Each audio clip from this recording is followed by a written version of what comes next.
웃는 이야기 돌직구쇼를 찾아주신 시청자 여러분 반갑습니다. 저는 신문 읽어주는 기자 이남입니다. 국회의원 시절 임기 말이죠. 정치자금을 셀프 후원 논란을 빚었던 김기식 금감원장이 결국 어젯밤 사퇴했습니다. 이 셀프 후원 논란에 대해서 선관위가 위법하다고 판단을 내렸기 때문인데요. 오늘 이 소식 모든 조간신문들이 일면에 다루고 있습니다. 오늘도 동아일보 일면으로 신문 읽기 시작하겠습니다. 동아일보 일면부터 보실까요? 네, 이렇게 제목을 뽑았네요. 선관위가 위법하다 이렇게 판단해 김기식 금융감독원장 결국 사퇴했습니다. 자, 더미래연구소 자신이 몸담고 있던 그 연구소에 5천만 원 막판에 셀프 후원을 한 건데요. 이것은 종전 범위에서 벗어나 선거법 위반이 된다 이렇게 선관위가 판단을 한 겁니다. 문재인 대통령이 제시했던 사입 요건에 해당하기 때문에 결국 선관위는 선관위 판단에 존중해 사표를 수리하게 됐다 이렇게 밝혔습니다. 다음 기사 보시겠습니다. 사진과 함께 설명을 드리도록 하겠습니다. 김경수 의원 댓글 조작 논란이 됐던 주범 드루킹의 인사청탁을 청와대에 전달했다. 이 제목으로 지금 전하고 있는데요. 하지만은 이 드루킹이 오사카 총영사 후보로 추천을 했는데 청와대에 낙점을 받지 못했습니다. 이후 드루킹의 반협박이 이어져서 결국은 청와대 민정실에 알렸다 이렇게 김경수 의원이 얘기했던 사실을 소제목으로 뽑았습니다. 또한 경찰은요, 이 드루킹의 댓글 여론조작을 수사하고 있는데 휴대전화 170여 개를 확보해서 분석 중이다. 이 소식까지 함께 전하고 있습니다. 동아일보 일면의 다음 기사는요. 영화보다 더 영화 같은 삶을 살았던 원로 배우 최윤희 씨가 어제 오후에 향년 92세의 나이로 별세를 했습니다. 고인은 정말 130편이 넘는 작품에 출연하면서 한국의 대표 배우로 자리매김했었는데요. 하지만 납북과 망명까지 정말 영화보다 더 영화 같은 삶을 살았습니다. 고인의 삶 잠시 뒤에 짚어보도록 하겠습니다. 다음은 한겨레 신문 일면으로 가볼까요? 한겨레 신문 일면입니다. 역시요, 김기식 금감원장 사퇴를 머릿기사로 전하고 있습니다. 선관위가 셀프 후원에 위법하다 이렇게 판단을 내렸다고 함께 전하고 있는데요. 결국 김기식 원장은 임명 17일 만에 불명예 퇴진을 하게 됐습니다. 한겨레 신문 다음 기사 보실까요? 네, 어제 4월 16일 세월호 참사 4주기였는데요. 그 행사에 관련된 소식을 두 번째 기사로 전하고 있습니다. 세월호 희생자 304명, 한 명 한 명의 이름을 부르며 마지막 헌화를 했다. 네, 4주기 정부 합동 첫 연결 추도식이 열렸는데요. 함께 있다, 사랑할게, 사랑한다. 유족들의 7천여 추모객들이 먹먹해 했다라는 겁니다. 이와 함께 사진도 함께 전하고 있습니다. 안산의 합동 분향소를 떠나는 영정들의 모습, 그리고 이렇게 4년 동안 운영됐던 세월호 참사 희생사 정부 합동 분향소는 어제 추도식을 끝으로 문을 닫았습니다. 한겨레 신문 다음 기사 보실까요? 역시 김경수 의원 어제 기자회견에서 밝힌 내용을 제목으로 뽑았습니다. 드루킹이 추천한 인사를 청와대에 전달했다. 동아일보와 유사한 제목인데요. 청와대는 적합하지 않아서 수용하지 않았다. 이렇게 말했던 것도 함께 전하고 있습니다. 또한요, 김경수 의원은 대선 전에 드루킹이 운영하던 출판사에 방문한 적이 있다는 사실을 공개한 점도 이렇게 소제목으로 뽑았습니다. 김 의원이 또 지인들과 기사 공유한 적이 많다면서 기사 링크를 바로 드루킹에게 보낸 사실도 부인하지 않았다는 점도 한겨레 신문 함께 일면에 전하고 있습니다. 다음은요, 중앙일보 일면으로 가보겠습니다. 김경수 의원과 드루킹에 관련된 소식을 전하고 있는데 제목이 조금 더 한 발 더 나아갔습니다. 백원우 청와대 민정비서관이요, 드루킹이 추천한 인물을 만났다 이렇게 일면 제목을 뽑았는데요. 백원우 비서관이 만난 인물은 바로 드루킹이 총영사로 추천했다는 그 로펌 변호사인데요. 김경수 의원은 청와대에 이렇게 전달을 했지만 탈락했고 드루킹이 이렇게 거절을 당하자 계속 찾아왔었다라고 얘기한 사실 함께 전하고 있습니다. 그러면서요, 중앙일보 일면 기사에서는 백원우 비서관은 이 사실을 조국 수석에게도 보고도 했다. 이 점도 강조해서 일면에 담고 있습니다. 다음 두 번째 기사 보실까요? 이번에는 김정은에 관련된 얘기인데요. 일본의 니혼게 이자의 신문 보도를 빌어서 이렇게 제목을 뽑았네요. 김정은이요, 미국과 대화해야 한다 이 얘기를 말폭탄이 오가던 지난해 10월경에 이미 지시했다라는 소식까지 함께 전하고 있습니다. 다음은요, 김기식 원장에 관련된 소식 중앙일보도 역시 전하고 있는데요. 자, 김기식 금감원장 취임 보름 만에 사퇴했다. 선관위가 5천만 원 셀프 후원은 위법에 해당한다고 판단한 사실 함께 전하고 있습니다. 다음은요, 박민혁 차장이 오늘 골라준 신문 기사를 소개합니다. 신문 콕. 박 차장, 오늘은 어떤 기사 준비하셨습니까? 네, 검찰이 어제 성추행과 인사불이익 의혹을 받고 있는 안태근 전 검사장에 대해서 사전 구속영장을 청구했습니다. 이 서지영 검사가 폭로한 지 77일 만입니다. 기사 보도록 하겠습니다. 서울신문 10면입니다.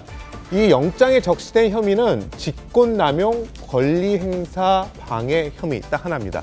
왜 그런가 한번 보도록 하겠습니다. 검찰이 본 거는 이 안태근 전 검사장이 2010년 10월에 서지영 검사를 성추행했고 2015년에는 인사불이익을 줬다. 이렇게 두 가지 혐의를 보고 있는데 이 성추행 혐의는 공소시효가 지났기 때문입니다. 그래서 영장에 포함되지 않았고 직권남용 권리행사 방해, 인사불이익을 줬다. 이 혐의로 사전 구속영장을 청구했습니다. 이 서지영 검사가 지난 1월 검찰 내부망에 이 성추행과 인사불이익 사실을 폭로했고 이로 인해서 우리 사회 전반에 미투 운동이 퍼졌습니다. 다음 소식입니다. 박근혜 전 대통령 관련 소식 전해드리도록 하겠습니다. 박근혜 전 대통령이 징역 24년을 선고받은 1심에 대해서 항소를 포기했습니다. 어떤 이유인지 한번 살펴보도록 하겠습니다. 경향신문 10면입니다. 이 박근혜 전 대통령이 자필로 항소 포기서를 제출했습니다. 이 국선 변호인을 거치지 않고 직접 서울구치소를 통해서 법원에 항소 포기서를 냈는데요. 지난 13일까지 항소 여부에 대한 명확한 입장을 밝혀야 됐었습니다. 그래서 13일에 동생 박근령 씨가 대신 항소장을 제출을 했어요. 이 형사소송법에 따르면 피고인의 명시적인 의사에 반하지 않는 한 형제 자매도 항소할 수 있다. 이렇게 규정돼 있기 때문인데 어제 박근혜 전 대통령이 명시적으로 의사를 밝힌 겁니다. 항소를 포기한다. 이렇게 되다 보니까 이 심리는 검찰이 항소한 내용 중심으로 갈 수밖에 없습니다. 검찰은 이제 무죄가 났던 삼성 관련 220억 원대 제3자 뇌물수수 혐의를 입증하는데 초점을 맞출 예정이다 보니 박근혜 전 대통령에게 불리하게 돌아갈 수밖에 없습니다. 그럼에도 불구하고 항소를 포기한 이유, 이 법원 판단 자체를 부정하고 이 정치 보복이다, 이런 점을 강조하기 위해서다, 이런 분석이 나오고 있습니다. 신문콕이었습니다. 네, 박민혁 차장 오늘도 수고하셨습니다. 신문이야기 돌직구쇼, 오늘도 많은 소식 준비했습니다. 힘차게 출발하겠습니다.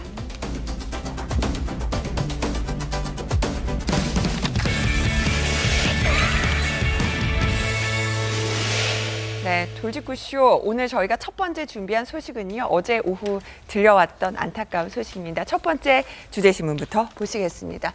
중앙일보 8면입니다. 네, 장례식장엔 난 참 바보처럼 살았군요. 이 노래를 틀어주세요.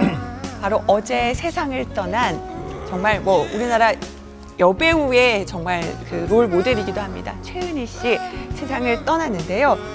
본인의 장례식장에 지금 들리는 노래죠. 김도영 씨의 난 바보처럼 살았군요 라는 노래를 틀어달라는 부탁에 저희도 오늘 이 노래를 주목으로 준비를 해봤습니다. 김광덕 부장님, 최은희 씨 하면은 이게 설명이 필요 없다라는 말이 굉장히 좀 진부하긴 하지만 정말 여러 가지로 설명이 필요 없는데 여기 계신 분들이 잘 알고 계는지 모르겠네요. 저는 설명이 필요합니다. 많이 필요합니다. 네. 저는 워낙 그 기억에 뚜렷합니다. 옛날에 이제 그동안 살아오면서 보면은. 근데 쉽게 말하면 우리나라의 가요계에서는 이미자와 조용필이라면 가왕이라 그러잖아요. 우리나라의 이 영화계에서는 역시 최은희 씨라고 할 수 있는데, 일단 국민 배우라고도 할 수 있고 영화계 별이라고도 하고 그러죠. 그래서 그 본인은 아까 했지만 난 바보처럼 살았군요. 이 노래를 참 바보처럼 살았군요라는 노래를 틀어달라 그랬는데 진짜 영화보다 더 드라마틱하게 살아왔다, 이렇게 볼 수 있는데, 간단하게 이렇게 보자면 1947년에 영화계에 데뷔해가지고 지금까지 영화는 성춘향이라든가 사랑방 손님과 어머니 등 한 130여 편에 출연했는데요. 그래서 그러다가 이제 처음에 18세 당시에 김학성 당시 촬영 감독과 저기 결혼이라고 하는데 뭐 어떤 약식 결혼이었던 것 같아요. 그래서 근데 이제 6.25 때 헤어지고 그 다음에 이제 우리나라 유명한 신상옥 감독과 54년에 이제 결혼하게 네. 됐는데 신상옥 감독 결혼해서 우리나라 영화계의 중흥을 두 사람이 쌍끌이식으로 우리나라 영화를 이제 중흥을 시킵니다. 예, 그럴 때 이제 그때 한 50년대에서 60년대로 넘어가면서 소위 말해서 우리나라 여성 세 배우가 트로이카 체제를 하는데 자, 최은희 씨와 또 어떤 분들이 계시죠? 그 유명한 김지미 씨하고 김지미 씨도 계시고요. 그 다음에 또 누구죠? 네. 엄앵란 씨. 네, 더 후배 배우들이기도 그 하시네. 당시 아마 네. 최은희 씨가 나이는 좀 덜 네. 많았던 것 같아요. 그렇게 하다가 그렇게 유명했었는데 1976년에 이혼을 하게 됩니다. 신상옥 감독하고. 네. 그렇게 둘이 열정적으로 같이 하다가 이혼하는데 그때 이유는 신상옥 감독이 아마 외도를 좀 했는데 그 영화 배우 오수미와의 사이에 자녀를 두게 됩니다. 네. 그래서 이제 1976년에 이혼을 했는데 그로부터 2년 후에 78년에 홍콩에 혼자 가게 되는데 이때 이제 실종이 된 거로 일단 나타났어요. 그래서 이제 실종이 되고 저희들도 그 당시 보면 영화라든가 TV에서 많이 봤는데 갑자기 어느 때보다 안 보이는 거예요. 실종이 됐다 그러고 그랬는데 실종이 됐고 그 해 또 몇 달 뒤에 신상옥 감독을 또 북한에서 또 이게 사실 납치로 나중에 이제 규정이 됐는데 납치가 공식으로 밝혀진 건 1984년이에요. 네. 1984년에 안기부가 그걸 납치라고 확인을 해줬어요. 그래서 우리 대학 다닐 때 납치됐다 해서 그 기억이 또 선명합니다. 아니 어떻게 저는 또 저 시대 그렇게 유명한 배우와 감독인데 지금으로선 또 상상이 안 되거든요. 박미화 차장. 네. 어떻게 이렇게 납치, 그러니까 78년도 일로 기억을 하고 몇 개월 사이에 이렇게 납치, 북한에서 납부까지 됐는데 네. 어떻게 이런 일이 가능한지 지금은 좀 78년이면 제가 이제 10살이 채 안 됐기 때문에 공부를 좀 했는데 네. 말씀하신 대로 최은희 씨 같은 경우에는 한국에서 굉장히 유명한 네. 배우였고 근데 당시에 김정일이 영화 광이었다고 해요. 그래서 이 북한의 영화를 중흥하기 위해서 남측에 있는 영화 배우나 영화 감독, 영화인들을 어떻게 좀 데리고 올 방법이 없느냐 해서 네. 직접 지휘를 했고 그래서 78년에 홍콩에 최은희 씨가 가게 돼요. 그때 네. 안양 예술 학교가 있는데 정확하게는 안양 영화예술학교입니다. 그 네. 당시에. 네. 재정적으로 어려움이 있으니까 투자를 유치하기 위해서 홍콩을 가요. 그렇군요. 홍콩에 가서 근데 납치가 됐는데 네. 납치가 된 다음에 어디로 가냐면은 이제 남포항으로. 남포항으로 가게 됩니다. 근데 남포항에 딱 갔는데 이거는 이제 신문에 난 얘기예요. 네. 도착했는데 김정일이 마중을 나와 있다는 얘기죠. 그러면서 분위기를 조금 누그러뜨린다고 농담을 했는데 이게 잘 될지 모르겠어요. 해보세요. 내가 난쟁이 똥자루 갔습니까? 뭐 이렇게 얘기를 했대요. 지금 최은희 씨가 이거를 조금 네. 자세히 다시 네. 설명하면은 네. 그 남포항에 이제 그 홍콩에서 한 8일 걸려가지고 남포항에 도착을 한 거예요. 이제 납치를 당해가지고 했는데 김정일이 마중이 나왔는데 처음에 내래 김정일입니다라고 이렇게 했다는 거고 그리고 또 며칠 직후에 저녁 만찬에 초대를 하는데 네. 그 자리에서 내가 난쟁이 똥자루 갔습니까라고 이야기를 했다는. 그러니까는 최은희 씨가 굉장히 당황스러울 거 아닙니까? 네, 갑자기 네. 북한에 납치됐고 이렇게 얼어 있으니까 웃게 해주려고, 그러니까 흔히 말하는 셀프 디스를 하는 그런 그쵸. 농담까지 하면서 했다는 건데 이 납북에 관련된 것도요. 2016년 해외에서 만들어진 어떤 연인과 독재자라는 다큐멘터리 영화가 있습니다. 신상옥 감독에게 최은희 씨의 어떤 납북 과정 이런 것들을 다 상세하게 담은 영화인데 여기에요. 또 네. 당시에 살아있던 생전에 김정일 위원장의 목소리가 담겨 있는데 어떤 얘기를 했는지 잠시 네. 들어보시죠. 자기 말로 자기 뜻대로 이렇게 뜻을 가지고 이렇게 어느 정신 방법 없냐? 신감독은 이 화장은 뭐가 필요하냐? 그러니까 신 감독을 유인하려면 네. 무엇이 필요한가? 그러니까 이제 최은희 씨가 먼저 납북이 되고 몇 개월 뒤에 같은 해에 신 감독까지 유인했다. 결국은 김정일 위원장이 이 두 부부를 모셔와서 정말 북한에서 영화 중흥을 이끌려고 했다라는 그 의도가 드러난 그때 목소리였어요. 네, 맞습니다. 그러니까 얘기를 하고 있는 것처럼 땅굴을 파서라도 데려오고 싶다라는 얘기를 했던 거고요. 김정일 위원장 같은 경우는 은둔의 지도자로 알려져 있기 때문에 그 육성이라든지 그 행보가 사실은 전 세계적으로 드러나지 않는데 저런 녹취를 가져올 정도니까 얼마나 가까운 관계에 있었는지를 보여주는 거고요. 이 북한의 영화 시대에 얼마나 큰 중흥을 이끌었는지는 이 영화 한 편이 보여줍니다. 당시에 돌아오지 않는 밀사라는 영화를 찍게 되는데 네. 이게 북한 영화에서는 사상 최초로 해외 로켓 촬영을 했다는 거예요. 그러니까 북한을 벗어나서 체코로 가고 영화를 찍게 되고 북한 영화 사상 처음으로 해외 영화제에서 초청을 받게 되기도 했다라는 얘기가 나오고요.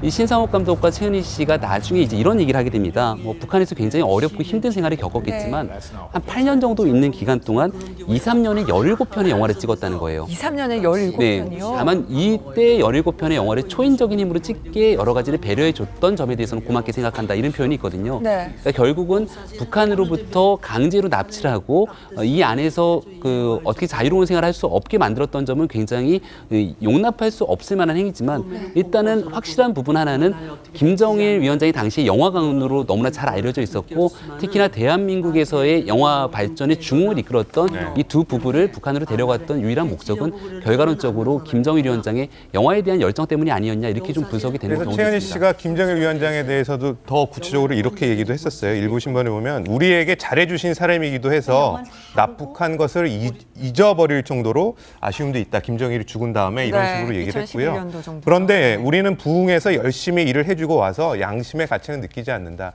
그게 왜 그러냐면은 말씀도 있었지만 86년에 오스트리아에서 다시 이제 탈출을 시도를 하죠. 그래서 성공을 해서 미국에서 살다가 1999년에 우리나라로 영구 귀국해서 살았기 때문에 그 과정에서 김정일에 대한 회고가 여러 가지 내용이 나왔는데 이런 내용도 좀 있었습니다. 근데 아까 네. 그 북한에 납치된 것까지는 나왔는데 네. 납치돼서 이제 다시 신상옥 감독도 납치하지 않았습니까? 몇 달 후에.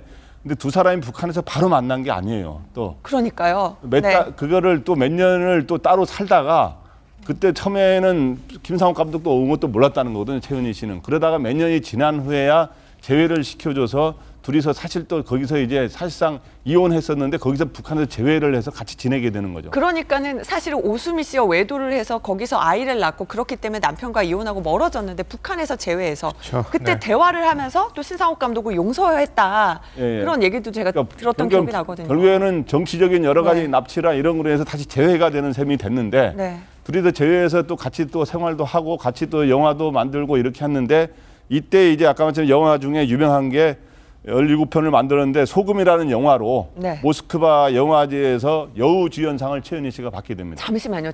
저 북한에서 만든 영화 중에서 혹시 해외 영화제 이렇게 여우주연상이나 수상했다라는 것을 최은희 씨 작품에 제가 들어본 적이 없는 것 같은데. 북한에서 네. 해외 영화제에서 저렇게 큰 상을 받은 거는 처음이라 그럽니다. 저는 네. 처음이고 사실은 그 당시는 우리 한국에서도 저렇게 큰 상을 해외 영화제에서 받은 적이 거의 없었기 때문에 네. 어쨌든 북한에 가서 저렇게 큰 상을 받게 되는데 그런 여러 가지 이제 북한과 모스크바 뭐 이런 관계도 약간 있었겠죠. 이제 그것도 받게 됐고 그래서 두 사람이 같이 1986년에 오스트리아를 방문하는 계기가 있었는데 네. 빈을 방문한 계기에서 거기서 미 대사관으로 불시에 가서 이제 망명을 요청하는 게 있고 그래서 미국으로 이제 망명을 하게 되는데 그 당시 그럼 왜 한국으로 오지 않고 미국으로 망명하는 게 미국에 망명했다가 결국에는 1999년 네. 이제 망명한 지 14년 만났는데 그때 한국에 올 여러 가지 분위기상 북한에 가서 김정일하고 같이 여러 가지 영화 만드는 데도 같이 협조하고 이러다가 오는 거에 대한 아마 부담이 좀 있었을 거로 보입니다. 그러니까요. 당시에요. 최은희 씨가 이렇게 북한에서 결국 탈출할 수밖에 없었던 그 상황들을 채널 A와의 인터뷰에서 이렇게 얘기하기도 했습니다. 최은희 씨 목소리 이어서 들어보시죠.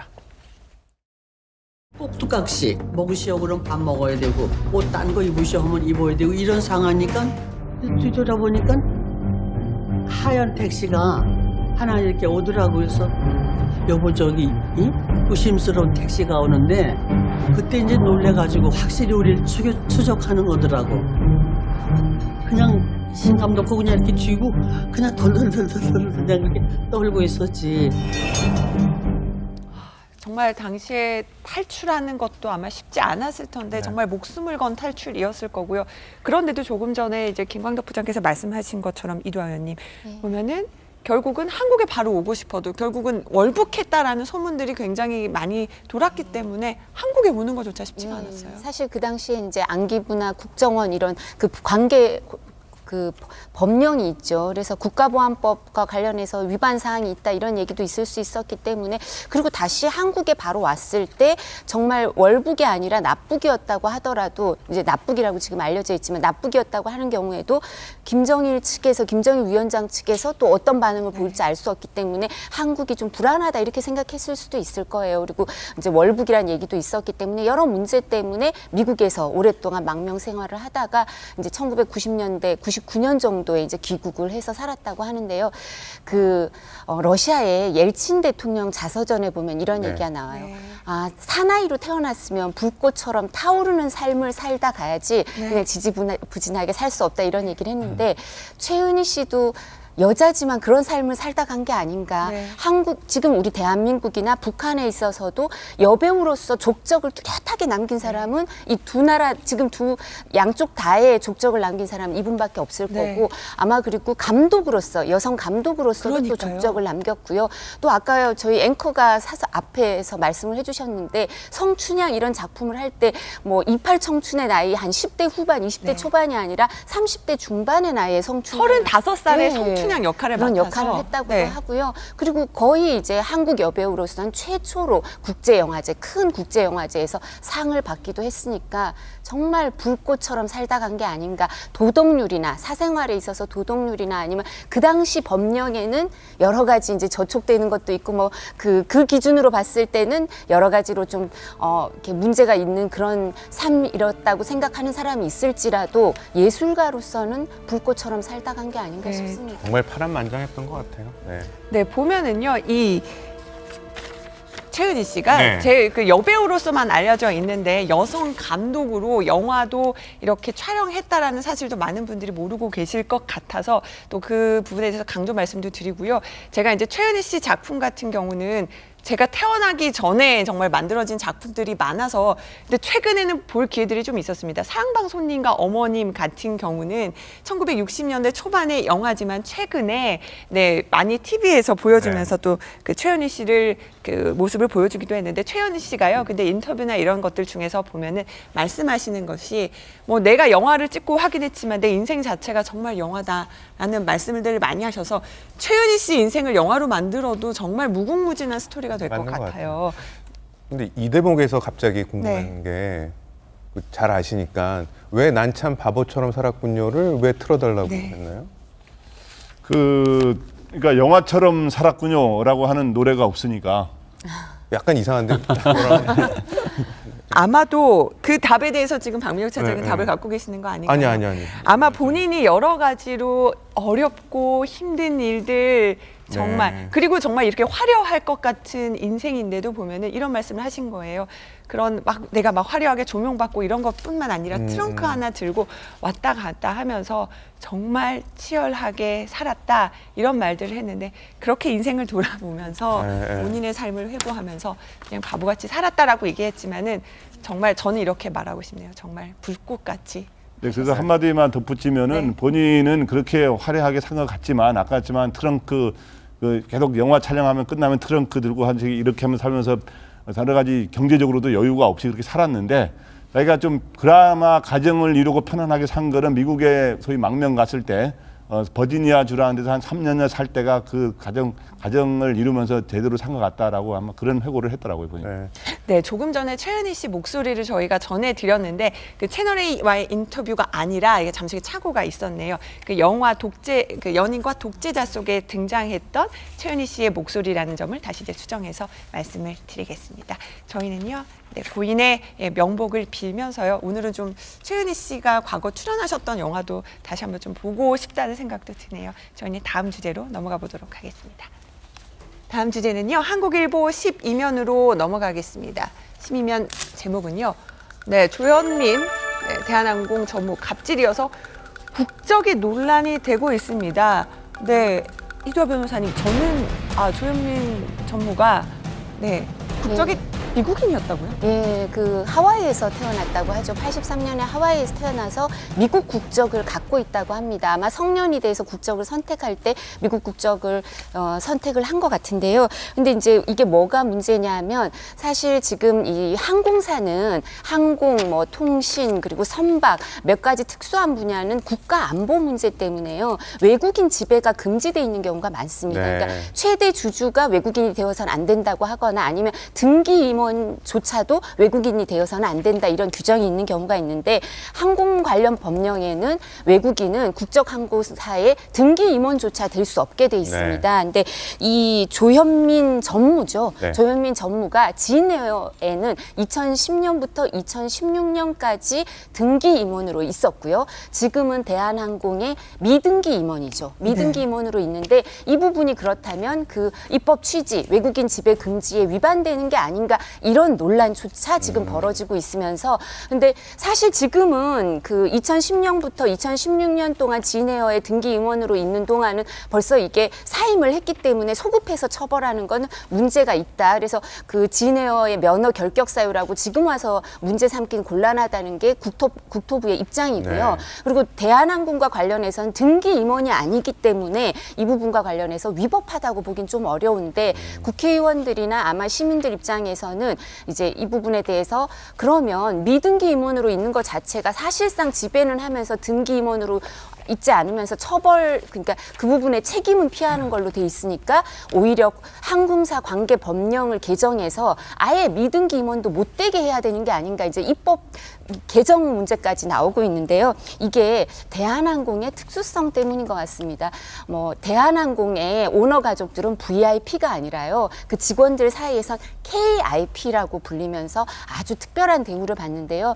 이 대한항공 국적기는 사실 국가에서 혜택을 많이 받기도 하고요. 뿐만 아니라 다른 대기업 오너 가족들도 대한항공에는 이렇게 우호적인 관계를 유지하고 싶은 게 항공사를 갖고 있고 물류회사를 갖고 있으니까 본인들도 오너 가족들도 전용기가 있더라도 또 전용기가 없으면 없는 대로 이렇게 부탁할 일이 많거든요. 또 물류회사까지 있으니까.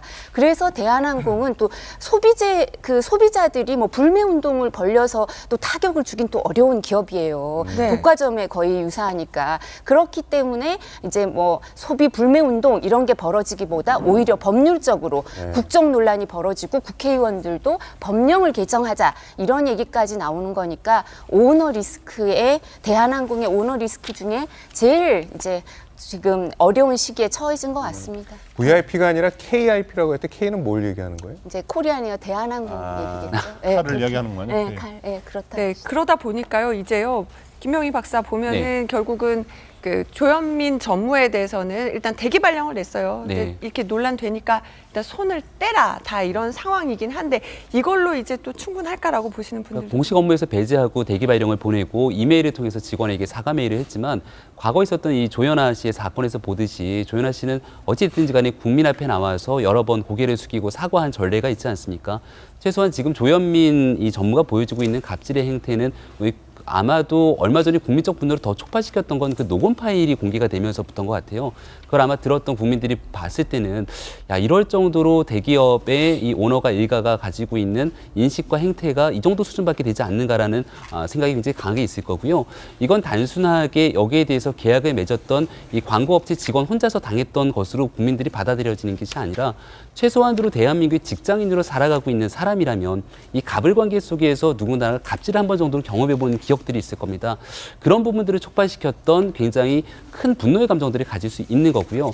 결국 대한민국의 대기업, 굴지의 대기업들이 성장해오는 과정에는 대한민국 정부가 전폭적인 지원해줬던 부분, 거기에 대해서 국민적 지지가 있었기 때문에 이 정도의 성공 가도를 달릴 수 있었던 건데 이러한 유리의식에 대한 이 도덕적 비난이 있을 거고요. 결과론적으로 지금 대한항공에 있는 직원들 입장에서도 아니 왜 오너일가 한 사람에 대한 문제 때문에 우리 전체가 손가락질을 받느냐.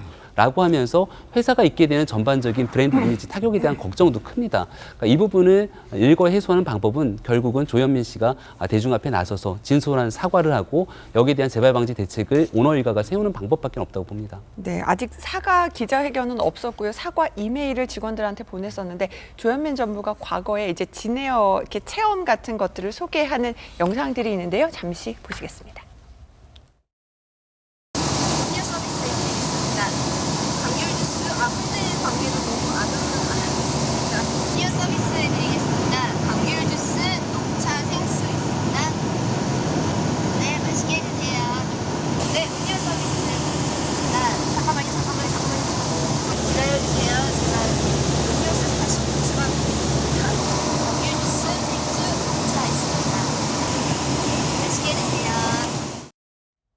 이두아 변호사님 보면은 저렇게 이제 뭔가 대중적으로 친근하게 달아가려고 여러 가지 모습들도 보여주기는 했었습니다. 그런데 이번에는 본인이 직접 기자회견을 안 하고요. 이번에도 보면은 이 사건에 대해서 대한항공 홍보팀에서 대응하는 게 아니라 다른 변호사를 고용을 해서 그 변호사가 대응하겠어요.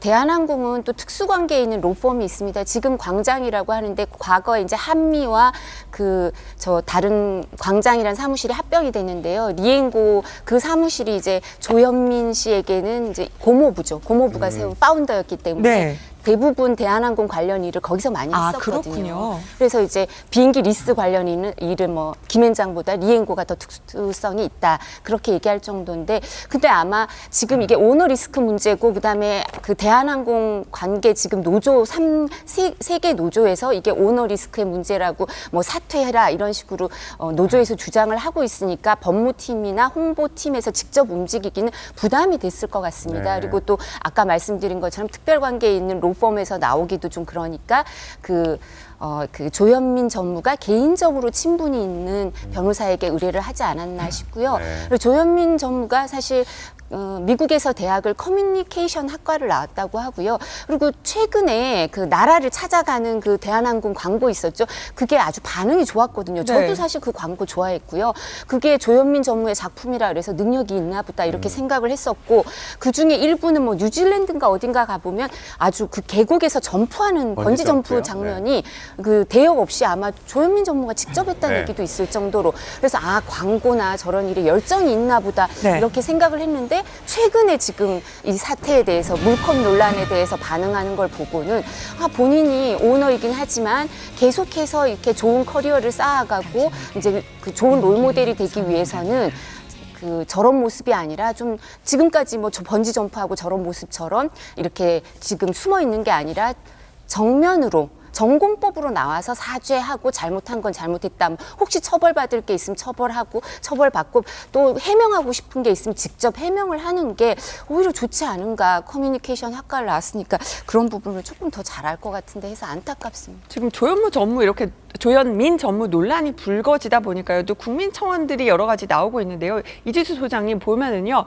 대한항공 국적기 자격을 박탈해 주세요라는 청원이 올라온다고 하는데 아니면은 뭐 대한항공에 있는 그 태극 로고를 좀 빼달라 이런 얘기까지 나온다고 합니다. 지금 네. 이번에 이제 그 조현민 사태뿐만 아니라 이전에 있었던 그 땅콩 회항 사건으로 인해 가지고 대한항공 그 총수 일가들에 대한 국민의 감정이 아주 안 좋습니다. 그런 상황에서 회사 이름 자체가 대한항공, 우리나라의 국적기 아니겠습니까? 대한민국을 상징하는 그런 말이 들어가 있고 또 상징 자체가 태극기가 들어가 있기 때문에 이거에 대해서 국민들이 상당히 어색해하고 이건 부끄러운 일인데 라고 해서 지금 분노가 지금 쌓였고 청와대 이제 국민청원 유명한 사이트가 되지 않았습니까? 거기에 지금 계속해서 올라오고 있다고 합니다. 이제 대한항공이라는 이름 자체를 박탈해라. 그다음에 국적기로서의 자격을 박탈해라. 이런 내용들뿐만 아니라 지금 일부에서는 또 이제 차라리 조씨 총수 일가가 경영의 손을 떼라.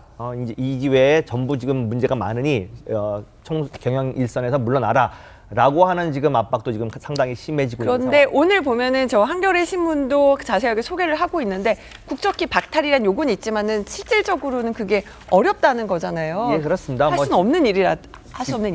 예, 그렇습니다. 지금 저것을 실행하기에는 여러 가지 법률적인 문제도 있고 해가지고 실행되기까지는 어렵습니다만은 중요한 거는 지금 국민들 자체가 상당히 이 정도까지 지금 분노하고 있다는 것과 아까 이두아 변호사님도 지적하셨습니다만은 결국은 소비자 운동으로 연결되는 경우 회사 차원에서도 타격을 입을 수밖에 없기 때문에 이 부분에 대해서는 회사에서도 아마 좀 그러니까 예의에서 좀 봐야 되는 상황인 거고요.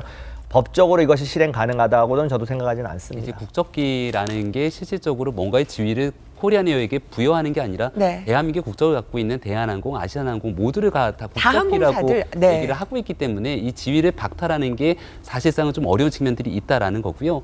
또 이 태극 무늬 같은 경우가 회사의 브랜드로 사용하고 있는 건데 이거를 이제 법적으로 뺏어오기까지도 문제가 있다는 게 오늘 한겨레 신문의 칼럼에 잘 설명을 하고 있습니다. 그럼에도 불구하고 조현민 전무의 국적이 갑자기 미국인인 건 저도 처음 알았는데 네. 코리안 에어에 대해서 이게 아메리칸 에어가 아니냐라고 사람들이 또 비꼬아 섞어서 얘기할 수도 있는 측면들이 분명히 존재하거든요. 그러니까 여기에 대해서 저는 방금 전에 이두하 변호사님이 너무나 명쾌하게 설명해 주셨는데 번지 점프로 뛰어내릴 용기를 가지고 나와서 설명하면 됩니다. 그리고 언니 조연아 씨가 나와서 분명히 과거 이제 기억을 더듬어서 얘기를 했을 때 본인의 인생에서 굉장히 소중한 경험을 일깨워주는 시간을 사실은 구치소에서 보냈다는 얘기를 했을 정도로 이러한 부분들에서 두려워하지 말고 본인이 지은 죄가 있으면 그 지은 죄에 대해서 충분하게 사과하고 해명하고 여기에 대해서 반복되는 일이 없을 때만이 그동안 땅에 떨어졌던 대한항공의 위신을 다시 세울 수 있을 거라고 생각합니다. 또 하나는요, 외신에요. 이제 한국말에 대해서 설명하는, 그러니까 갑질이라는 표현을 이제 영어식으로 표현을 해서 이제 한국에는 갑질이라는 표현이 있다. 이렇게 이제 외신에 소개가 되고 있는데요. 일단 박민혁 씨한테 갑질을 영어로 하면 어떻게 됩니까? 혹시 아세요? 갑질 저기 써 있는 갑질, 이렇게. 영어로는 갑질. 제가 이제- 공건 영주처럼 행동하는 기업 임원이 부하나 하청업자를 학대하는 행위.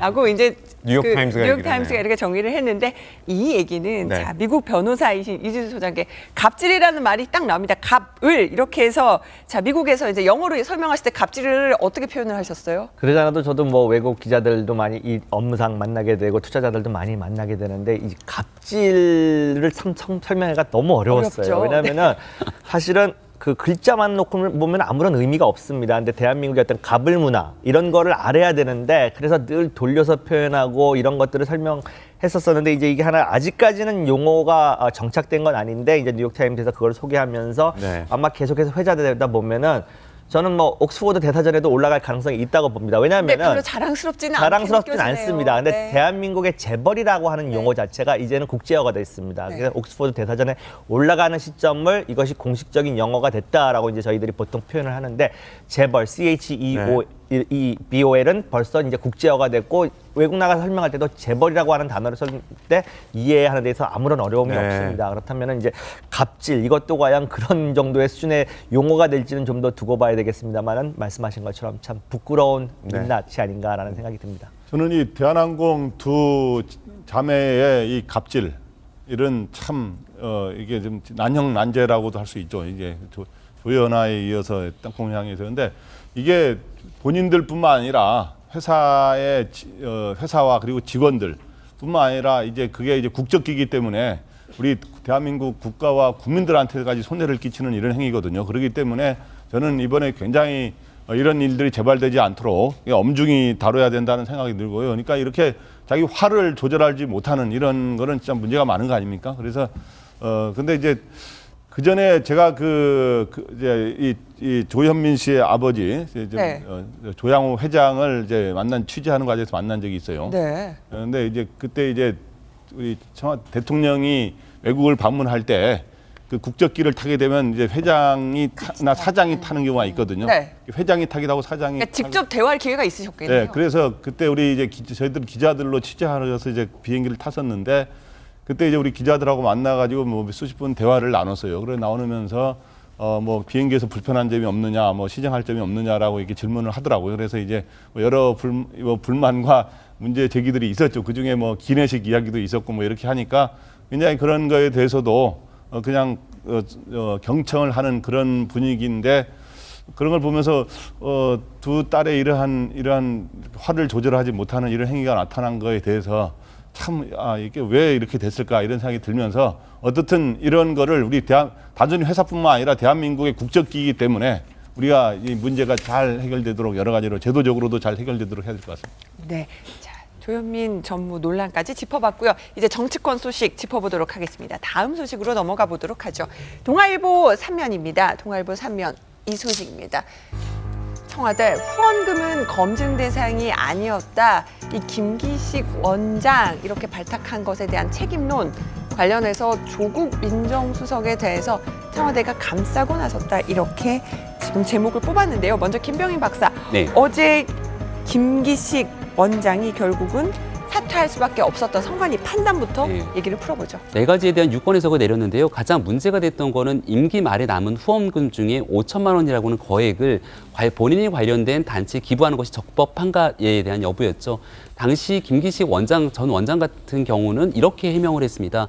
본인이 이것을 후원하기 전에 선관위에 먼저 질의를 했었고 후원하고 났는데도 선관위가 특별하게 문제 제기를 하지 않았다라고 해서 이걸 왜 지금 와서 문제를 삼느냐라는 게 사실 김기식 원장을 비롯한 여권의 입장이었던 거죠. 근데 선관위에서는 분명하게 과거에도 얘기를 했지만 종전의 범위 내에서 회비를 지급하는 정도는 상관이 없지만 그 정도를 넘어서는 거액을 투척하게 되는 행위는 불법이다, 위법의 소지가 있다라고 얘기를 한 적이 있습니다.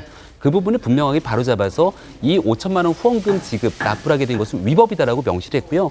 한 가지를 더 꼽았는데 피감 기감의 비용 예산을 가지고 해외 출장을 가는 것도 정치자금법 위반의 소지가 있다라고 얘기를 합니다. 소지가 있다. 네, 그건 이제 네. 목적에 따라 좀 다를 수가 있겠지만 위법의 소지가 있다라고 얘기를 하고 있기 때문에 문재인 대통령이 이제 금요일자로 이런 얘기를 하지 않았습니까? 단 한 가지라도 위법에 대한 여부가 밝혀지거나 아니면 국회의원 평균 이하의 도덕성으로 밝혀지게 됐을 경우는 사임을 토록하겠다라고 얘기를 했기 때문에 이 내용 결과에 따라서 결국 김기식 원장은 어제 저녁으로 인해서 선관위 결정에 따라 거취를 표명할 수밖에 없게 된 상황입니다.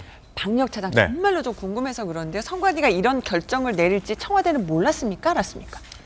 뭐 지금 겉으로 알려진 바로는 몰랐다는 취지입니다. 그러니까 몰랐다는 취지의 근거가 되는 거는 김기식 원장, 지금은 이제 전 원장이 됐을 텐데 김기식 전 원장이 당시에 문제가 되기 전에 일단 선관위에 질의를 했고 질의를 했음에도 불구하고 답변이 선관위 측에서는 문제가 있다라고 줬는데 김기식 원장이 그냥 후원금 5천만 원을 그냥 기부를 했다 이렇게 얘기가 되고 김기식 원장 측이나 청와대 입장은 뭐냐면 그 다음에 5천만 원을 기부한 다음에 기부한 내역을 그대로 선관위에 신고했는데 문제 제기를 지금까지 안 했다. 그 얘기는 지금까지 문제가 없다는 걸로 알고 있었는데 갑자기 왜 선관위가 입장을 바꿨느냐라는 취지로 항변을 하고 있죠. 그렇기 때문에 청와대 입장에서는 이렇게 쉽게 위법이 결정이 날 거다라고 생각을 못했던 것으로 보여요. 선관위 위원들 살펴보면 사실은 문재인 대통령이 임명한 분은 한 명도 없다라고 오늘도 동아일보가 전하고 있어요. 맞습니다. 9명으로 구성이 돼 있죠. 선관위원장하고 수석의 위원장급이 하나 있고 그다음에 일반 위원 7명 이렇게 돼 있는데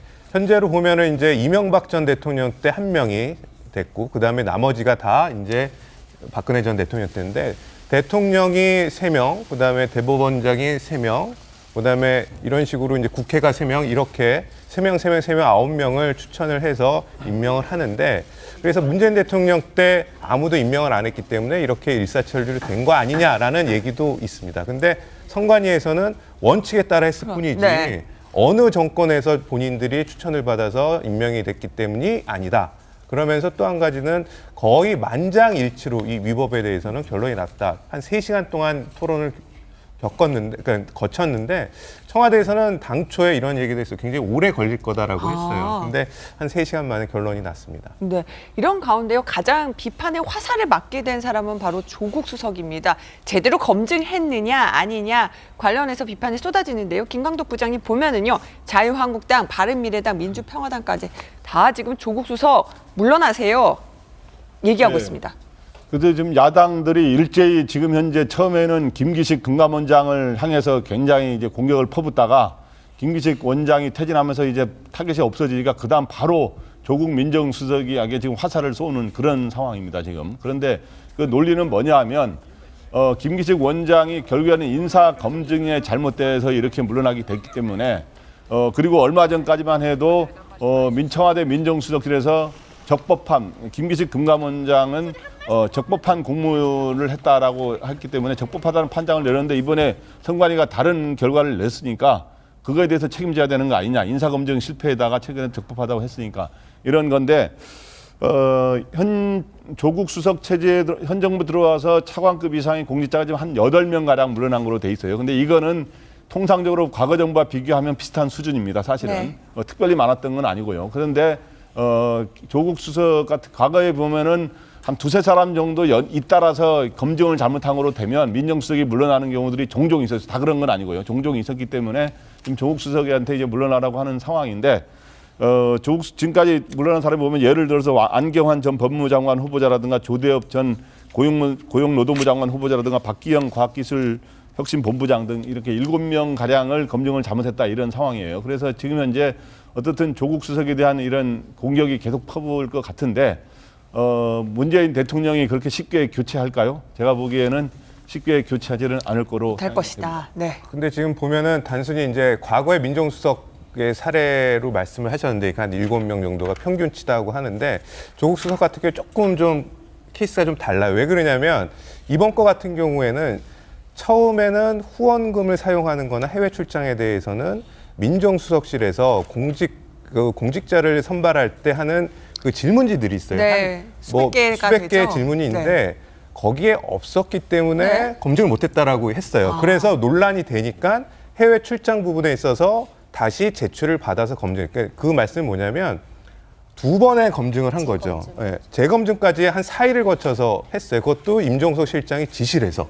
그래서 조국 수석이 다시 한 4일, 6, 7, 8, 9, 4일 동안 검증을 했는데 그 다음에 뭐라고 얘기를 하냐면 모든 게 다 적법하다라고 그러니까요. 얘기를 했어요. 그러고 네. 나서 선관위에 질의를 요청을 했기 때문에 이번 건은 과거에 한 7명가량의 장차관급이 낙마한 것에 대한 검증 실패뿐만이 아니라 또 한 번 했음에도 불구하고 걸러내지 못했다는 부분에 있어서는 비껴가기가 쉽지 않다. 물론 뭐 문재인 대통령이 해임을 할지 말지는 뭐 대통령의 결정이고 쉽지 않을 것 같은데 일단 책임 소재를 따지면 분명히 이번에는 조금 과거와 달리 문제가 좀 크다 이렇게 볼 수 있을 것 같습니다. 박민혁 차장이 또 저희가 딱 네. 준비한 걸 알았어요. 청와대가 이렇게 재검증, 조국 수석이 검증해서 적법하다고 얘기를 했었잖아요. 먼저 네.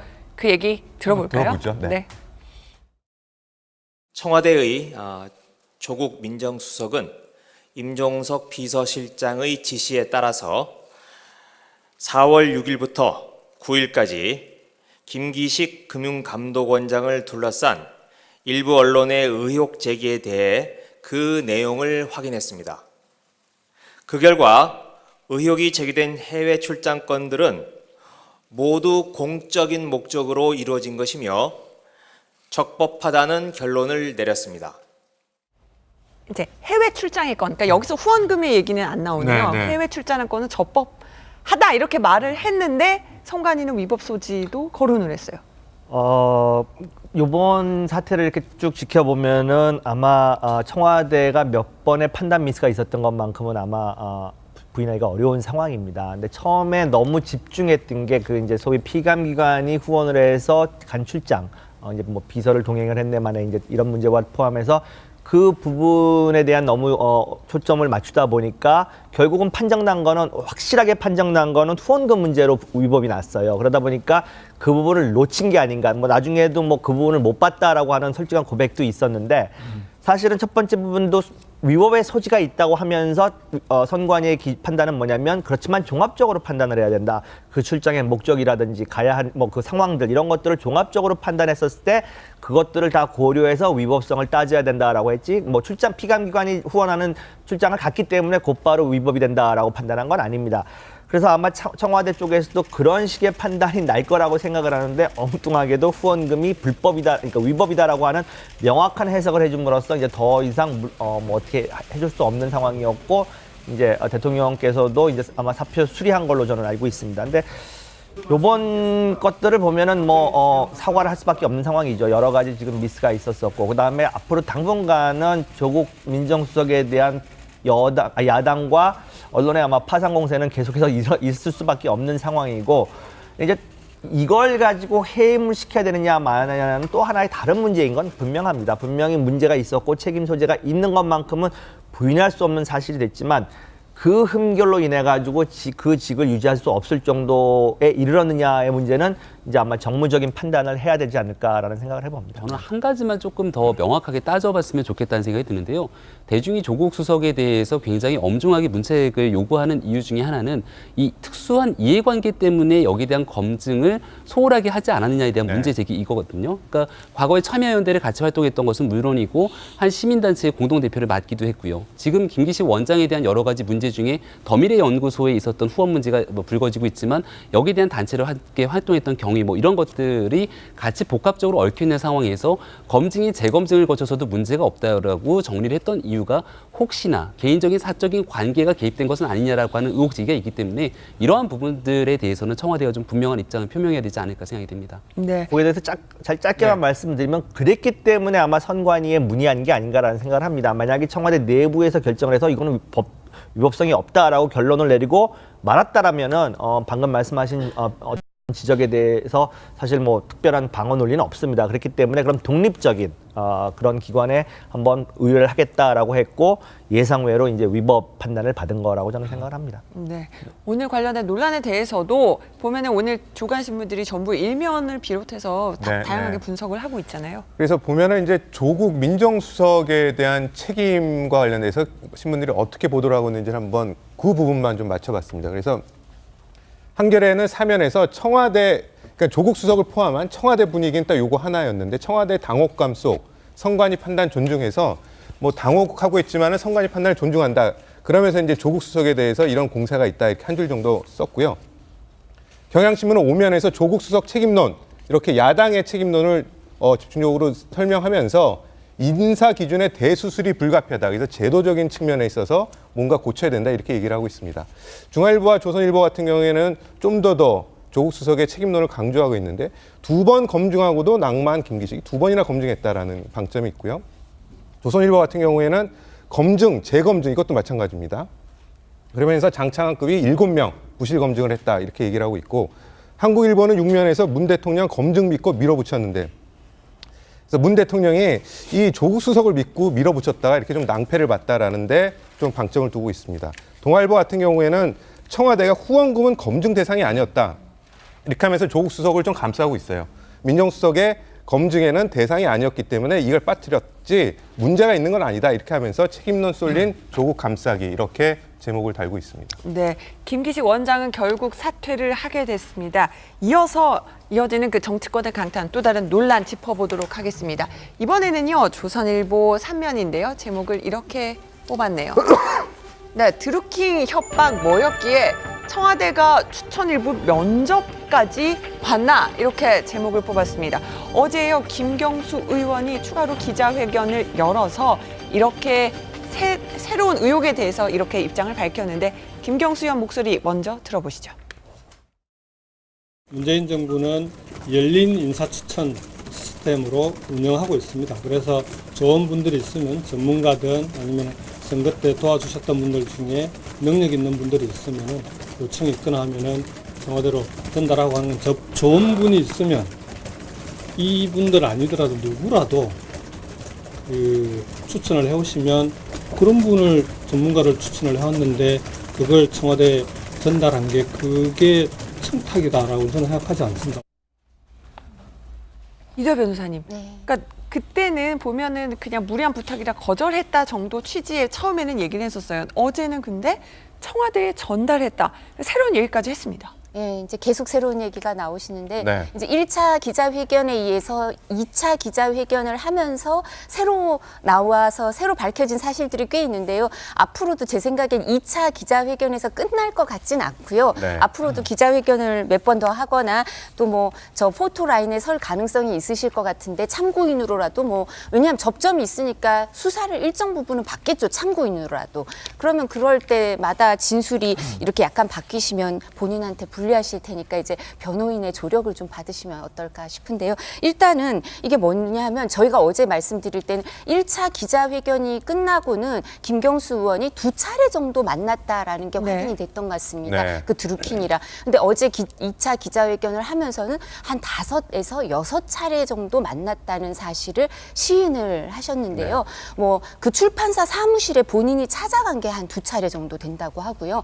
그 뒤에 대선 직후에도 또 한 2차례 정도 만났다고 얘기를 하시네요. 그리고 뿐만 아니라 지금 앵커께서 지적하신 것처럼 이 드루킹의 인사 청탁이라고 해야 되나요? 인사 부탁을 받고 요청을 받고 오사카 총영사 자리에 모 변호사를 추천한 거를 청와대에 전달도 했다고 합니다. 근데 이 전달한 사실에 대해서만 인정한 게 아니라 지금 더 밝혀진 사실이 청와대에 전달했는데 청와대에서 이제 그걸 거절했다고 하죠. 그래서 거절한 거를 전달을 했더니 드루킹이 반협박성 발언을 했다고 합니다.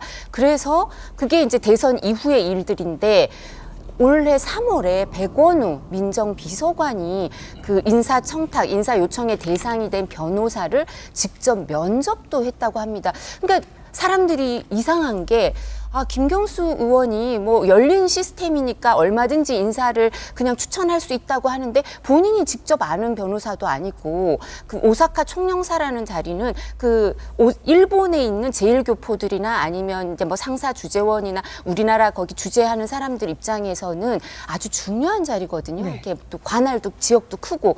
근데 그렇게 중요한 자리에 대해서 그 당사자를 만나보지도 않고 드루킹이라는 사람의 얘기만 듣고 청와대에 전달한다. 그리고 김경수 의원은 그 캠프에서 대변인 정도 하고 이랬으니까 그 무게감이 있을 거예요. 청와대 얘기하면 뭐 저 같은 사람은 청와대에 전달할 그거 루트도 없지만 그 다른 그 현역 의원이 아닌 사람과 현역 의원인데다가 캠프에서 직책을 가졌던 사람이 청와대에 인사 부탁을 하는 게 어떻게 똑같겠습니까? 근데 왜 그럼 드루킹이라는 사람의 얘기를 듣고 그렇게 전달을 했는지 네. 그리고 또 거절했다고 하는데 반협박성 발언을 들었으면 수사기관에다 의뢰를 해야지 협박하는 사람은.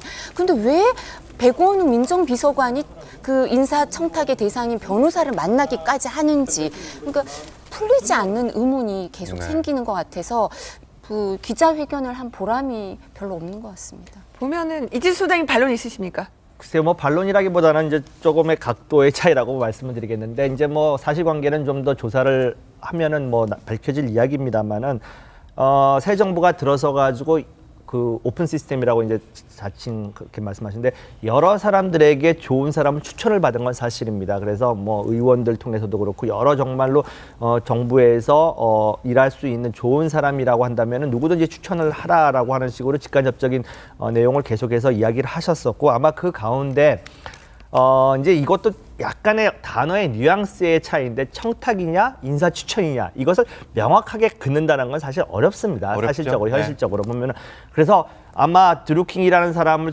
통해서 소개를 받은 어떤 변호사가 있었는데 이 사람이 뭐 추천이 되니까 일단은 공식 프로세스에 어떤 검토를 받기 위해서 민정수석실에 이제 연락을 한 것 같고 그 파일이 넘어간 것 같습니다. 하지만 면접을 했었을 때 뭐 밝혀진 바와 같이 전혀 뭐 자격을 갖춘 사람이 아니었기 때문에 거절을 했다라고 하는 지금 내용이고요. 또 한 가지는 협박이라고 하는 문제도 그렇습니다. 사후적으로 봤었을 때는 협박에 이르렀기 때문에 이것은 불법이었고 그런데 왜 거기에 상응하는 대응을 하지 않았느냐라고 사후적으로는 비난할 수 분명히 있습니다만은 이도하 변호사님도 아마 사건을 맡아보셔서 많이 아시겠지만 협박에 이르기까지의 과정이 있습니다. 그랬을 때 일반인들이 이건 법 위반 정도의 수위가 됐다라고 판단하는 것이 그렇게 쉽지는 않습니다. 여러 번에 걸쳐서 졸랐다라거나 어떤 좀 과도한 부탁을 했었을 것이고 그것을 어떻게 보면 이제 그 민정수석실을 통해 가지고 추천을 했다라고 자기는 생각을 할 수 있었었는데 이것이 협박이다 이르렀다고 하는 건 너무 사후적인 관점이 아닌가라는 생각을 해봅니다. 근데 그 협박이란 발언은 반협박성이라고 하는 건 제가 평가해서 만든 단어가 아니고요.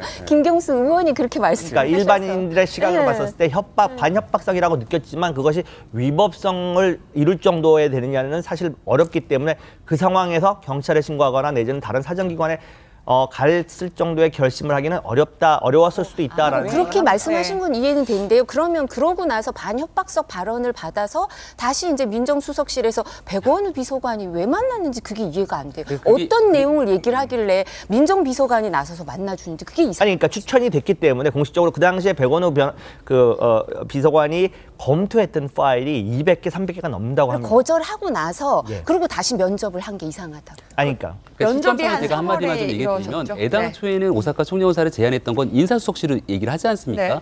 그리고 여기에 대해서 외교적 경험이 없어서 문제가 된다고 뺐으면 나중에 가서 다시 한번 협박을 받고 추천했으면 다시 인사수석실로 가야 되는 거지.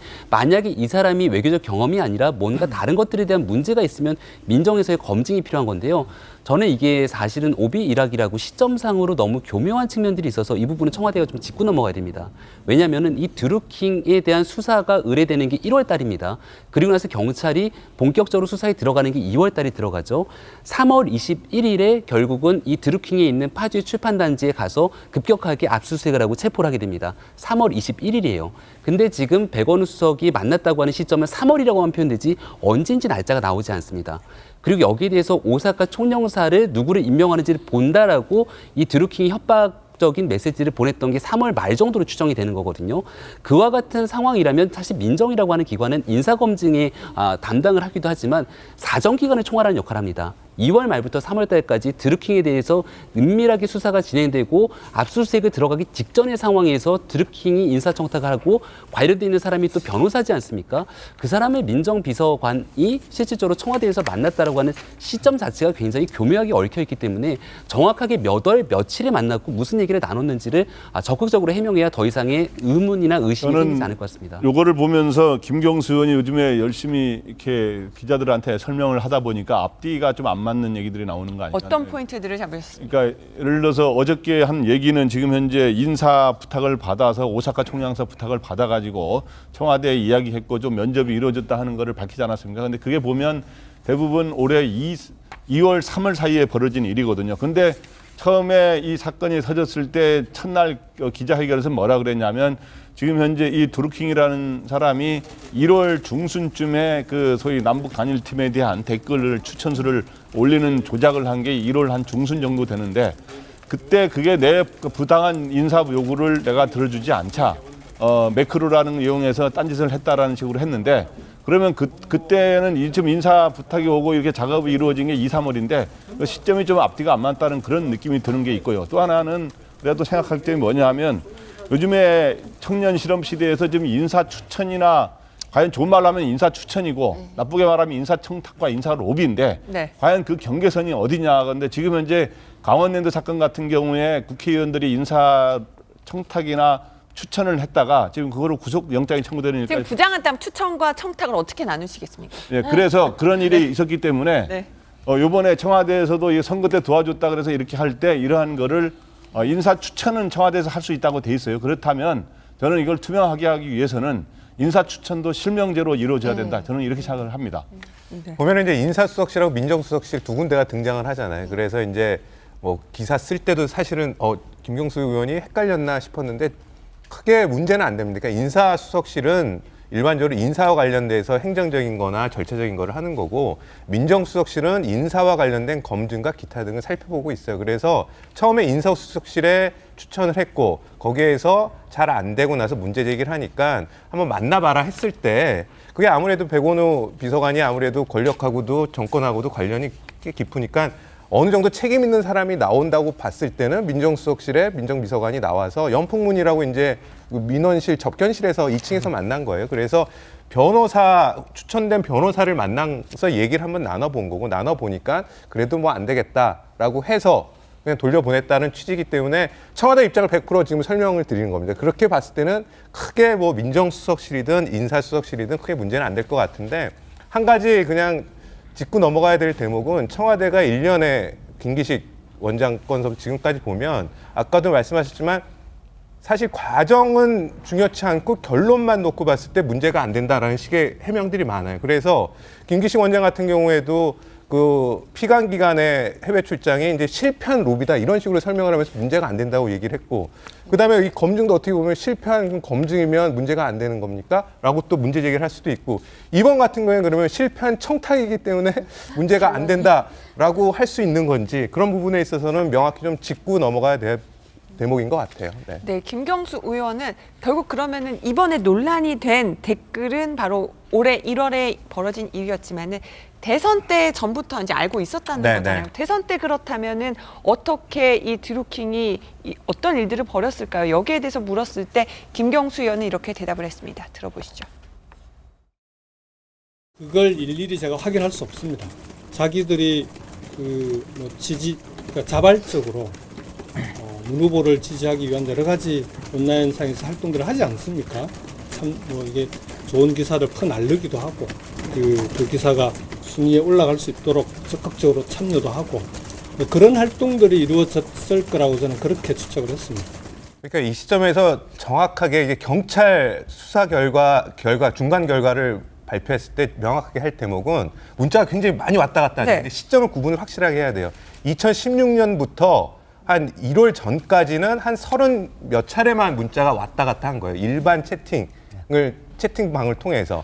그 다음에 이제 수백 건이라고 나온 거는 올해 이제 1월 이후서부터 한두 달 사이에 인사청탁 문제가 불거지는. 그렇죠. 그때 집중적으로 김경수 의원 측에서 일방적으로 한 수백 건이 왔다는 거고 거기에 대한 답변은 인사 7회 정도로 답변을 줬다는 거예요. 그래서 대선 때 했던 한 30몇 가지와 이 인사청탁 주변 그 시점에 한 100몇 가지는 분명히 좀 다른 거라는 걸 시기 구별을 하셔야 이해가 좀 쉬울 것 같습니다. 그런데 또 한 가지 부연 설명을 좀 드리고 싶은 부분이 지금에 와서는 우리가 드루킹이라고 하는 사람이 이런 그 댓글 작업을 했다라는 것을 알고 있기 때문에 뭐 여러 가지 이제 분석이 가능합니다만은 과거로 돌아갔었을 때 사실은 이것을 신고하고 고발한 게 민주당입니다. 그렇다는 것은 뭐냐면은 지금 인터넷상에서 우리에게 호의적이지 않은 댓글들과 여론 조성이 계속되고 있는데 이것이 누군지를 몰랐다는 거죠. 다시 그것이 만약에 드루킹이라는 걸 알았더라면은 이렇게 고발했겠습니까? 그다음에 그런 이해 없지 않았습니까? 그러니까 과거로 돌아갔었을 때 이런 댓글들이 있었고 수사를 했다 보니까 드루킹이 나왔습니다. 지금 그랬고 드루킹과 김경수 의원이 지금 연락한 흔적이 있다 보니까 이제 이렇게 문제가 됐는데 이것을 오늘의 시점에서는 아니 그 당시에 드루킹이 그런 문제를 일으키고 있었다는 걸 알았는데 왜 인사청문 그러니까 그 인사 파일을 넘겨줬지라고 이야기하는 거는 제가 볼 때는 과거 시점을 하나하나 거슬러 올라갔었을 때는 조금 문제가 있는 이야기일 수도 있다라는 생각합니다. 그러니까 이게 고발 문제를 민주당이 그렇게 설명하지 않습니까? 네. 우리가 이 사람이 한 걸 알았으면 스스로 거기다 고발하고 발등을 찍겠냐라고 얘기하지만 문제를 제기한 건 추미애 대표고요. 여기 대해서 민주당 의원들이 고발했던 당시 기자회견을 보게 되면 김경수 의원이라든지 친문 핵심에 관련된 인사들이 아니지 않습니까? 그러니까 과거의 새누리당을 보더라도 친이, 친박 서로 간의 개파 간에서는 이뤄지는 일들은 무수히 많은 부분들이 있고요. 여기에 대해서 지금 사람들이 주목하고 있는 건 민주당이 조직적으로 그 드루킹과 연계했을 거다라는 게 아니라 드러나고 있는 상황은 김경수 의원이랑의 관계는 일단은 나와 있지 않습니까? 주고받은 내용. 여기에 집중해야 되는데 지금 김경수 의원이 고발한 게 아니라 추미애 대표가 고발한 건을 가지고 민주당 전체를 통으로 엎어서 우리가 그럴 수 있겠냐라고 얘기하는 건 저는 논리적으로 좀 안 맞다고 보고요. 그렇기 때문에 더더군다나 민주당이 주장하고 있는 것처럼 우리는 전혀 개입되지 않았다. 드루킹이 했던 거고 거기에 대해 문제가 있다면 더더군다나 적극적으로 나서서 깔끔하게 수사라고 얘기하는 게 맞는 거죠. 저는 가장 중요한 핵심이 뭐냐 하면 올해 1월 달에 지금 댓글 추천수를 조작한 게 지금 경찰이 수사한 거 아닙니까? 그리고 이번에 기소하는 것도 그것만 갖고 한다는데 문제는 작년 대선의 결과가 과연 그런 영향을 줬느냐.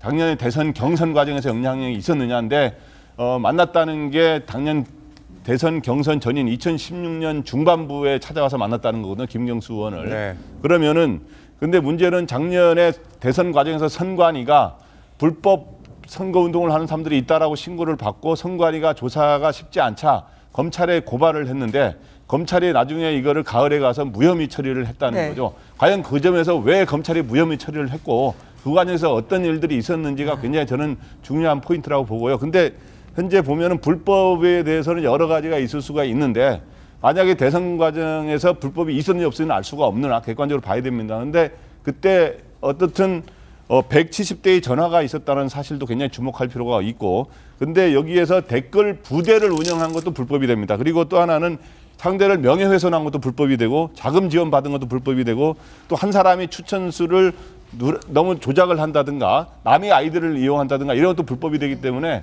이런 불법 전반에 대해서 사실이 있었는지 과연 진짜 없는데 괜히 야당이 부풀리는 거지 이런 거를 정확하게 조사를 해야 된다고 생각합니다. 지금 경찰도 참 고민이 클 것 같은데 일단은 기자들 만나서 좀 강조한 것 중에 하나가 김경수 의원은 거의 뭐 그 드루킹이 보낸 메시지 거의 다 확인을 안 했다고 강조를 해서 경향신문은 이렇게 그냥 115개 확인을 안 했다라고 경찰이 말한 사실을 뽑았는데 또 좀 다른 신문들 제목을 보면은요 이지수 소장님 이렇게 자꾸 김경수 의원 감싸는 것 같이 경찰이 얘기를 하네라는 뉘앙스의 제목들을 지금 뭐 그런 언론 있어요. 보도들을 제가 봤습니다만은 이 기사를 쓴 분은 제가 느끼기에는 텔레그램을 안 쓰시는 것 같아요. 이거는 아주 단순 명백한 팩트입니다. 뭐냐면은 텔레그램은 저쪽에서 확인을 하면 체크마크가 2개가 붙습니다. 그거는 보면은 하나만 붙어 있다라면 저쪽에서 확인하지 않았다라는 것이고 2개가 붙어 있으면 확인을 한 상황이 됩니다. 카톡도 그런 기능이 있죠. 그 내용을 좀 아신다면은 경찰에서 그거를 조작할 수는 없습니다. 2개 그것도 또 텔레그램이라고 하는 것은 우리나라에 있는 어떤 그 서비스 업체가 아니기 때문에 2개가 체크돼 있다라고 하면은 그러니까 그거를 그냥 팩트대로 경찰은 전달한다 한 것이다. 발표를 하면 될 것이고 그걸 가지고 뭐 보호한다라고 말하기에는 조금 무리가 있는 내용이 아닌가. 그러니까 근데 여기서도 아까 말씀드린 대로 시점이 1월 이후 거예요, 이거는. 그러니까 1월 이후에 집중적으로 많이 보낼 때, 그다음에 기사도 링크하고 수천 건 보내고 막 했을 때 그때 한 115개 정도를 당연히 안 열어봤다 이 취지고 그 전인지 뭐 이것에 대해서는 지금 얘기는 안 나온 상황입니다. 네.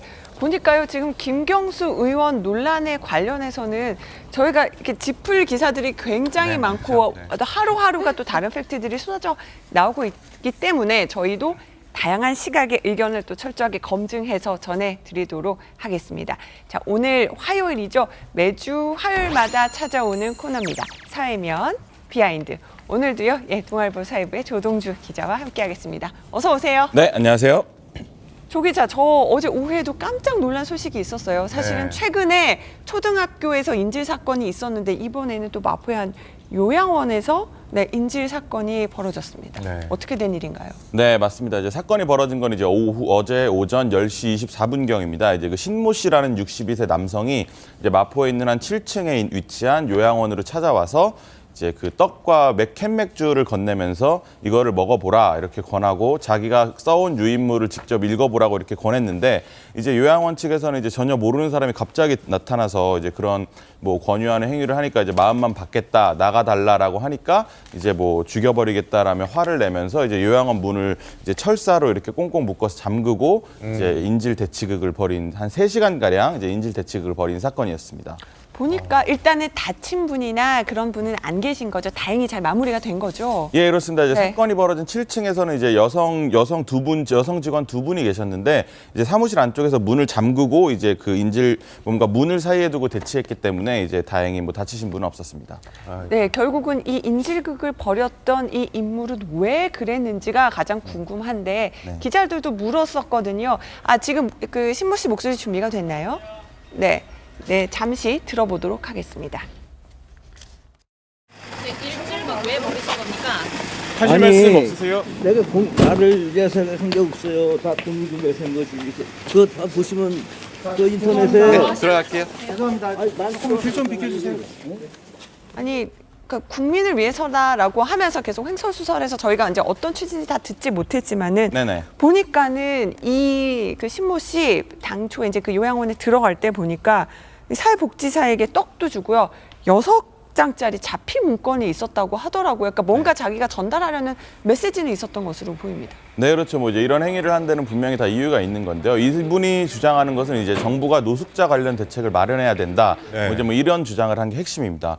그래서 저희는 사실 그럼 이 사람이 노숙자였나 뭐 이제 이런 궁금증이 있어가지고 좀 알아봤었는데 이분은 이제 그 서울 강서구에 있는 임대 아파트에서 혼자 살고 있는 상태였고 왜 이 건물에 와서 이랬을까라는 생각을 해봤는데 이 건물 이 5층에 고시원이 있습니다. 그래서 이제 2013년에 이제 이분이 이 건물 고시원에 살았었고 이제 그때 당시에도 이제 이 건물 2층에서 이제 문을 걸어 잠그고 창문에 이제 비슷한 취지의 내용이 담긴 유인물을 창문에 막 뿌리면서 경찰과 대치한 적이 있었거든요. 그래서 이제 그런 전력이 있었던 터라 이번에도 다시 같은 건물로 와서 이번에는 이제 흉기를 들고 와서 인질극을 벌인 그런 사건입니다. 아니 보니까는 또 한 매체 기자와 만나서는 이낙연 총리랑 만나서 기자들 보는 앞에서 뭔가 약속을 받겠다라고 얘기를 주장도 해서 좀 황당하게 느껴지기도 하고요. 네, 맞습니다. 이제 경찰과 이제 3시간 가량 대치할 때도 이제 뭐 국무총리와 면담을 하게 해달라 뭐 하면서 뭐 국회의원과 언론사에 막 직접 전화도 하고 뭐 이제 그런 행동도 보였다고 하는데요. 이제 이분은 이제 그 자기가 주장하는 그 6장짜리 자필 메모를 보면 이제 노숙자 관련 대책이 한 절반 정도 있고 그중 절반은 이제 뭐 도박자들이 사행성 도박에 빠진 사람들을 정부가 구제해야 된다. 뭐 이제 이런 취지의 내용들이 담겨 있습니다. 그래서 이제 내용들을 봤을 때는 이분이 이제 뭐 도박으로 인해서 뭐 상당한 자금을 탕진한 것이 아닌가 이런 추정을 할 수 있는데 이제 주변 사람들의 이야기를 들어보면 이분이 평소에도 이제 뭐 고시원에 혼자 살면서도 이렇게 주식에 빠져 있는 모습을 많이 봤다고 하더라고요.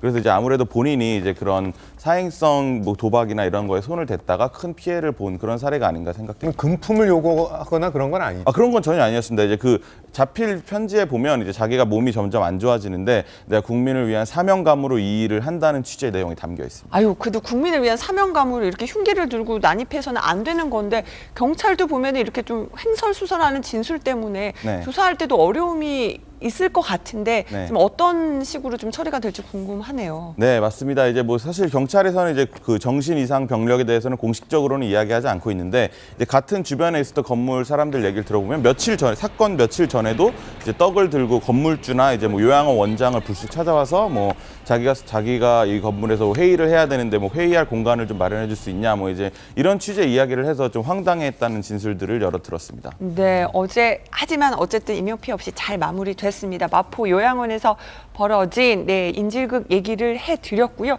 다음 주제 신문도 이제 살펴보도록 하겠습니다. 조동주 기자가 쓴 기사죠? 네, 맞습니다. 네. 예, 이제 그 황창규 KT 회장이 오늘 이제 경찰청에 출석을 했습니다. 이제 아까 오전 9시 30분쯤에 이제 경찰청사에 들어섰는데요.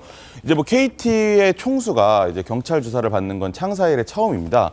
그래서 이제 황창규 회장은 이제 그동안 그 지난 19대, 20대 국회의원들에게 이제 그 후원금, 쪼개기 후원금 명목으로 이제 불법 정치자금을 건넨 혐의를 받고 있습니다. 그래서 이제 오늘 황창규 회장이 이제 들어가면 오늘 밤늦게나 이제 그 조사를 마치고 나올 것으로 전망되는데요.